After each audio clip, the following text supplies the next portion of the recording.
순수의식으로 지향을 둔다는 것이 무엇인지 생각해 봅니다. 선이나 명상 혹은 특수운동을 통해서 자기 의지를 절제하는 훈련을 할 수 있습니다. 그리고 현실에는 의지를 훈련해서 뛰어난 능력을 갖춘 사람도 많습니다. 그런데 그 절제의 훈련이 올바른 지성의 지도 아래 이루어지지 않을 때 자신을 솔직히 들여다보지 못하면 망상에 빠진 신흥 종교 교주가 되기도 합니다. 내면의 힘을 키우는 절제 훈련은 신앙 안에서 의지와 감성과 지성이 조화를 이뤄야 합니다. 참된 종교는 의지를 계명으로, 감성은 전례로, 지성은 교리와 학문으로 드러납니다. 신앙 안에서 지성과 감성과 의지가 조화되지 못하면 불균형적인 성장을 이룰 수 있습니다. 예를 들어 신체 구조만 연구하다 보면 인간의 마음이 보이지 않고 마음의 본질만 연구하다 보면 신체 구조가 보이지 않습니다. 그리고 하나 더 예를 들어 아는 것은 많은데 생각만 많고 행동하지 못하는 사람은 지성만 큰 사람입니다. 감성이나 의지력이 약하면 남을 이해하거나 아는 것을 실천할 힘이 부족하니까 본인의 자신 있는 지성 부분을 강조해서 온전한 척하고 싶어 합니다. 이런 사람은 자기가 아는 것을 전부라 생각하기 때문에 늘 자기 모순을 겪습니다. 자신의 약점을 인정하고 솔직히 들여다본다는 것은 고통스러운 일입니다.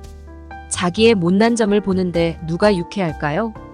그러나 그것을 보고 사랑의 힘으로 일어나야 하느님을 체험할 수 있습니다. 즉 신앙 안에서 전해지는 진리를 알아들을 수 있습니다.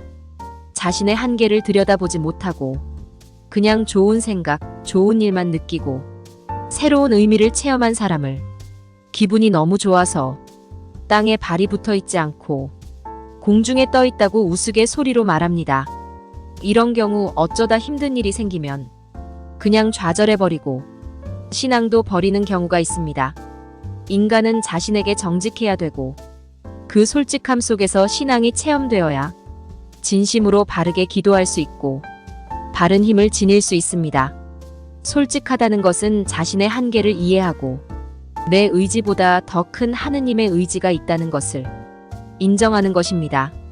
기도 안에서 하느님의 마음을 만나는 것, 그것은 가장 큰 위로이고 희망입니다.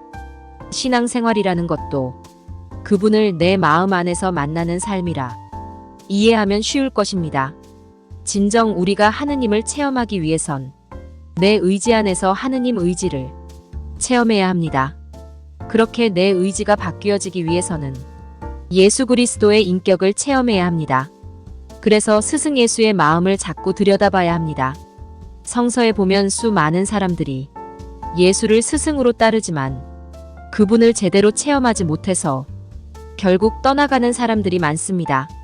떠나간 사람들은 사실은 예수를 통해서 무엇인가를 얻어내고픈 마음이 있었는데 자기 목적대로 스승 예수가 움직여주지 않자 마음을 틀어버리고 다른 곳으로 방향을 돌린 것입니다.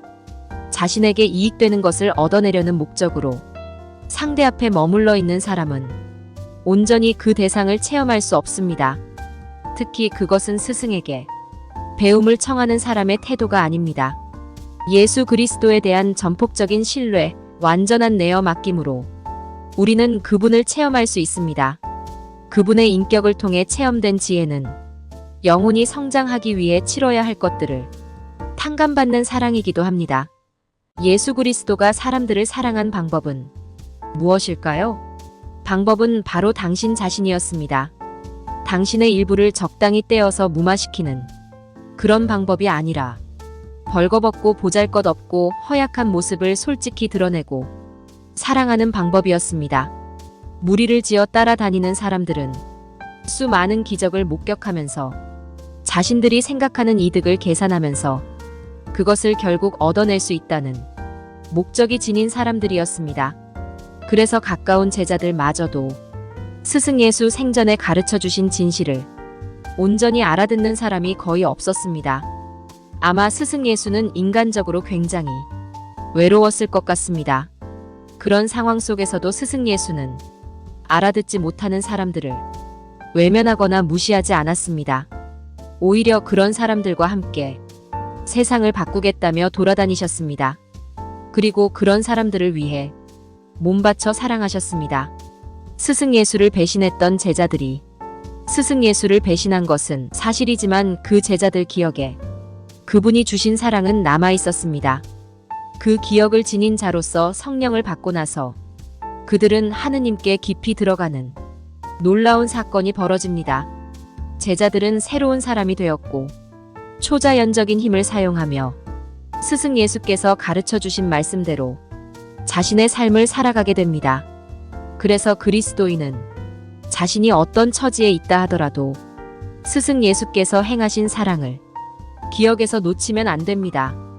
그 기억을 지니고 있는 한 성령께서 우리들에게 언제 어떤 방법으로 개입해서 놀라운 일들을 행하실지 모르기 때문입니다.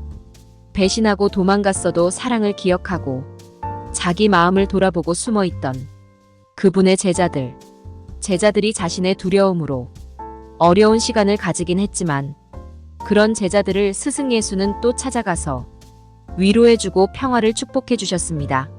제자들의 어려움은 위대한 성인이 되기 위한 과정이었고 기회가 된 것입니다.